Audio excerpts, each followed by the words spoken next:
The Babysitter's Last Shift, short horror story. Hey guys, welcome back to my channel. And tonight we have another scary story from our subscribers. This one is from Maya. She says, I used to babysit for a family in my hometown when I was around 14 or 15. The parents would come back home at different times, so I never knew what time they would be back. They also had a lot of house rules and expected me to clean the entire house while the kids were asleep, which wasn't very fun. But I didn't mind because I liked their 2 kids and it was easy money. One of the rules was that I could unuse any of their food, unless it was in the pantry. There were a few times where I got hungry and went into the pantry and grabbed some cereal or a snack without asking. But I never said anything out loud and I always put the stuff back before the parents came home. Well, the last time I babysat for them, I got really hungry. I ate a bunch of cereals and left the box open. When they arrived home, I panicked and ran to hide the box in the closet, but they said not to worry about it. I also cleaned the house, played with the kids, watched movies and everything else I was supposed to do. In the morning I woke up early and went to the kitchen to make myself some breakfast. I opened the pantry and took out some fruit, a granola bar and some bread. When I turned to leave, I saw a note stuck to the side of the door. It said, please don't take things from the pantry. If you are hungry, you can eat the children's food. They won't mind. Signed, the mother. I thought it was very rude and creepy. I wasn't hungry anymore and I decided to go back to sleep. In my defense, I was 14 and I felt like the mother was trying to control every aspect of my life while I was there. So I wrote a note back saying, it's okay.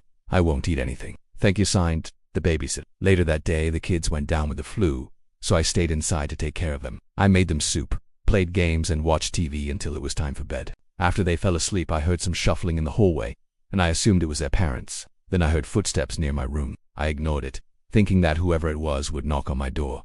But then the doorknob started to turn. I was scared because I knew the parents weren't home. Plus, the door was locked. I called out for whoever was there, but no one responded. The doorknob kept turning slowly and I could hear heavy breathing on the other side. At this point I was panicking, so I got out of bed and hid under the covers. I kept calling out for help, but no one came. The footsteps stopped, and I started to think maybe it was just my imagination. But then the doorknob began to turn again. This time someone started kicking the door open. I screamed, and whatever was outside came in. I closed my eyes tight and waited for whatever it was to find me. It lifted up the covers and I heard a gasp. I opened my eyes and looked over to see the mother standing in the doorway. She asked if I was okay and why I was hiding under the bed. I told her someone was trying to break into my room, but she didn't seem concerned at all. She simply said it must have been the wind and told me to go to sleep. I was still scared though, so I asked her to stay with me for a bit. She agreed, sat on the edge of the bed, and we talked for a while. Then she stood up to leave. I told her I wanted to use the bathroom, so I got out of bed and walked past her to go into the hall. When I turned to go back to my room, I saw the mother standing in the doorway with a blank expression on her face. Her eyes were wide and her mouth was slightly open. I was confused,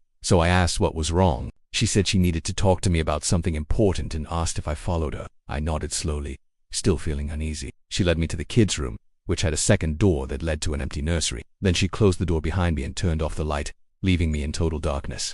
I called out for her, but she didn't respond. I tried to open the door, but it was locked, and I started to panic thinking she had locked me in the room. I started to bang on the door and scream for help, but no one came. I don't know how long I was in there, but eventually I calmed down and I pried the door open using a picture frame from the nightstand. I slipped out and quickly ran to my car. I was so scared. I drove home and haven't babysat since. I know this sounds unbelievable, but I swear this happened to me. My mom believes me, but my dad thinks I'm crazy. Anyways, thank you for listening and let us know what you think in the comments.